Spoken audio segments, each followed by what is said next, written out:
You're listening to Midlife SideQuest, the over-the-hill gaming podcast. Here's your host, John Wall. It's September 26, 2024, and welcome to a very special episode of Midlife SideQuest, the over-the-hill video game podcast. My name is John Wall, and every Thursday morning I bring you the latest video game impressions, industry news, and tales of a Gen X geek, delivered to you in about 15 minutes. And to ensure that you never miss an episode, you can subscribe to the show, which is available on all major platforms, including Spotify, Apple Podcasts, and YouTube. And it would be swell if you left a review while you're there to help spread the word about the show. I am very happy that you've tuned in today because on this episode, I'm going to be talking about Astro Bot for the PlayStation 5. But first, I'm sending out this week's positive vibes to all of you. This week marks the 100th episode of Midlife SideQuest, and this year is my 10th as a podcaster and a content creator. In that decade, I have met and interacted with hundreds of amazing people who have made this side quest of mine unforgettable. I hope you'll indulge me at the start of the show while I take a minute to thank some of the people who have had an impact on me. Some of them I consider to be friends. Some of these people I only had brief interactions with, but all of them left a lasting impression on me. I don't have nearly a long enough show to thank all of you, but know that every single one of you has been important to me, and none of this would have been possible without you. So thank you to Chris Berto, Luke Lohr, Reed Albers, Victor Lucas, Phil Spencer, Corey Barlog, everyone at the Nintendo Dads, Nick Edwards, Jeff Kanata, Christian Spicer, Sissy Jones, Todd Oxtra, Matt Knight, Scott Posey, Michael and Amanda Futter, Marissa Roberto, Danny Pena, Eddie Garcia, Andrew Reiner, Pierre Schneider, Justin Ackland, Jack Gardner, Shauna Opsall, Johnny Casino, Kyle Hilliard, Jessica Chobot, Neil Druckmann, Ted Price, Vinny Caravella, Khalif Adams, Paris Lilly, Dean Takahashi, Gary Witta, Graham Boyd, Jeff Grubb, Josh Silverman, Chris Cluey, Matt Rondina, Bobby the Nintendo Guru, Adam Leonard, Michael Pachter, Sean Capri, Andrea Renee, Naomi Lugo, Patrick Klepek, Pete Hines, Sam Barlow, Stephanie Tinsley, and of course, my family, Christina, Charlie, and Sam, for putting up with years of recording, writing, editing, conventions, and of course, playing loads and loads of video games because, that's like work to me. Again, I could go on all day. So many people have been a part of this. So to everybody who has listened, read, and helped me along on this amazing venture, you know who you are. Thank you from the bottom of my heart.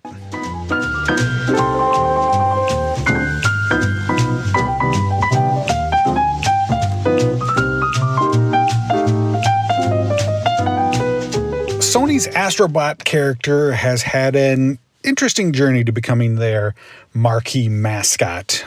He first appeared in the Playroom, which was a collection of mini games designed to show off the technology in the PlayStation 4 camera and DualShock controller. It was neat, but pretty forgettable, really. He next appeared in 2018's Astro Bot Rescue Mission for the PlayStation VR, and this was a much more full-fledged game, and it was outstanding, honestly. It was great. By far the best game to ever come out for that platform. Then in 2020, we got Astro's Playroom, which was a free pack-in with the PS5. And this was, again, a game designed to show off the latest technology, this time for the DualSense controller. But it was much more fleshed out and also served as kind of a celebration of the PlayStation brand with lots of Easter eggs and collectibles defined. After those first 3 experiences, people kept asking, myself included, when is Astrobot going to break out of this tech demo mold and get the full-fledged platformer experience that he deserves? Well, Sony listened, and now we have Astrobot. I would have called it, Astrobot World or Astrobot Adventures, something, whatever. But, it's just a name. It doesn't matter. The point is, we finally have the Astrobot game that we've been dreaming of. But does the game let the little robot live up to his full potential? I would say mostly yes. This game is unquestionably fantastic, but there are also a few kinks that keep it from fully reaching that Mario level of prestige. The game begins with Astro and his army of bots flying through space in their PlayStation 5 shaped aircraft. Yes, their ship is a PS5. An alien ship approaches and attacks the PS5, sending it crashing to a planet below and scattering your bots across the cosmos. Now, Astro needs to find his lost friends and rebuild the ship. So listen, a great 3D platformer doesn't need to have a good story, but it helps, to flesh out the world, and give you a little something extra narratively. The story here is unfortunately almost non-existent. It makes Super Mario Galaxy feel like To Kill a Mockingbird. But again, not a huge deal. The important question is it fun? And the answer to that is an enthusiastic yes. There have been very few platformers created outside of Nintendo headquarters that jam as much fun and creativity into its gameplay as Astrobot does. Each of the worlds is bright and colorful, just loaded to the brim with amazing details and things to do. One of the greatest things about the game is that each level feels so different from the last. And they usually give you something, some unique gameplay mechanic to mess with in that level. In one world, you have the ability to shrink down to the size of a mouse, which will let you find all sorts of nooks and crannies to get into. Another gives you these extendable arms to swing around and punch enemies from a distance. And each hub galaxy features a level based off of a classic Sony property, like the one based off of Ape Escape that actually gives you a net and has you running around catching monkeys. And by the way, after this, you better give us a new Ape Escape game, Sony. Quit messing around. There's also plenty of items to collect in each level, from puzzle pieces to all of your little bot friends who then return to the hub world to run around. And there's usually 2 or so bots in each level that are based on PlayStation franchises or characters from other games which have appeared on the PlayStation. It's actually kind of clever of them to include so many third-party characters to try and get you to associate them with the PlayStation brand, like Lara Croft or, Devil May Cry. And back on the hub world, you can search for even more bots and spend your coins in this gacha machine to win your bot accessories. For instance, if you have the Solid Snake bot, he'll be walking around the world, but if you win him his little prize, he gets a cardboard box that he'll be hiding in. It's super cute, and it makes you want to find everything that's hidden in this game. And you'll be fine with revisiting those levels to hunt down each bot, because these worlds are gorgeous. They are so colorful and detailed, and it runs so smoothly. You will be hard-pressed to find a more polished game on the PlayStation 5. I don't think I had encountered a single bug or even a rough edge in the entire game. And Sony is constantly showing off with particle effects and throwing as many little physics objects as they can at you. Honestly, this game looks and runs so well that it almost hurts the case for the PS5 Pro. I mean, if more developers got their games looking like this on the base PS5, there just wouldn't be any need for it. It's really just beautifully done.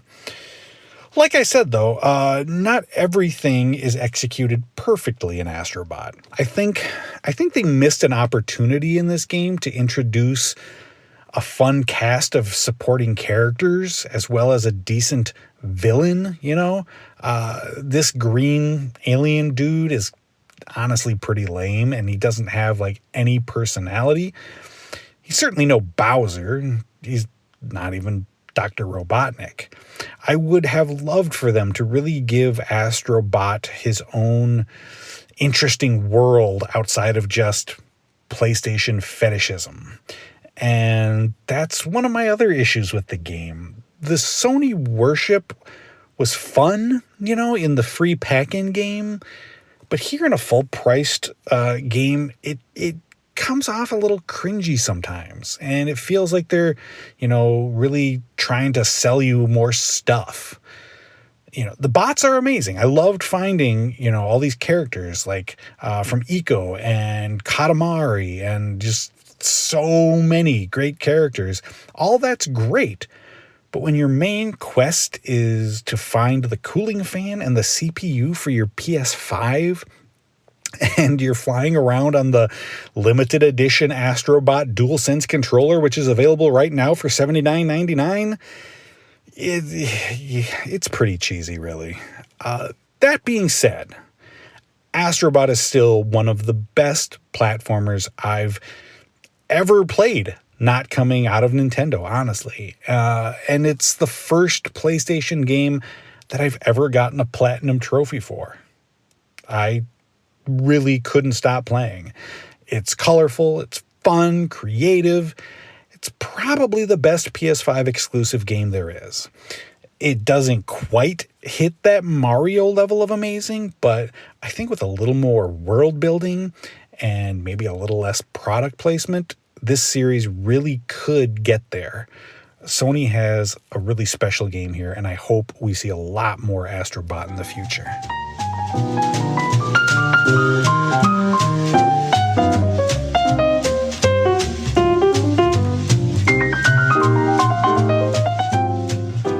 So before we go today, I wanted to let you know that Midlife SideQuest will be taking a break for the next couple of weeks because this weekend I am going to be traveling with my family to Japan for a much-needed vacation. We're going to be visiting Kyoto, Tokyo, Osaka, and more, and I'm incredibly excited for this trip. This has been a bucket list vacation for me, and it's kind of hard to believe that it's just a few days until that dream becomes a reality. I do admit that I'm fairly nervous about, the 13-hour flight and the language barrier, but it's going to be awesome. In addition to visiting temples, monuments, and eating ridiculous amounts of sushi, I'm obviously going to try and hit up as many of the geek hotspots as possible. I've got Akihabara on the list, as well as the Nintendo shops, Pokemon centers, Capcom and Square Enix stores, just as much as I can squeeze into these 2 weeks. And I'll be posting lots of photos and videos over on Threads, so if you want to follow along on the trip, go follow me there. Because of this little break, I am excited to share that there will be 2 bonus episodes of the show releasing on Friday and Saturday of this week. So tomorrow and the next day. I recently came across the old audio file of my 2018 conversation with God of War director Cory Barlog and thought, many of you might not have heard that chat when it first released some 6 years ago. So I'm splitting that up into 2 parts that'll be releasing over the next 2 days. So make sure you don't miss that. It is a really fun conversation. So last week's question for polling at Threads was, which of these is more important to you in a game, graphical fidelity or art design? And overwhelmingly, you chose art style over raw graphical power. 95% of you, in fact. I wasn't expecting it to be so lopsided, but I do agree with you. And lastly, a while back, I promised to share some alternate takes from the one and only Justin Masson, the voice behind the Midlife SideQuest intro. And this seems as good a time as any to do that. I've known Justin for many years, and he's just about the nicest and most talented guy in the world. I'm incredibly proud to have him open the show each and every week, and I'm excited to share these deleted scenes with you. So stay tuned to the end of the show for that special bonus. It's like the end credits stinger on an MCU movie. You know? So thank you so much for listening to Midlife SideQuest. I appreciate you making time in your day to hang out with me for 100 episodes. You can catch a new episode of the show Thursday mornings wherever you listen to podcasts. And don't forget to subscribe and leave a review while you're there. And you can also follow me on Threads by looking for Midlife SideQuest. So until next time, be well and happy gaming.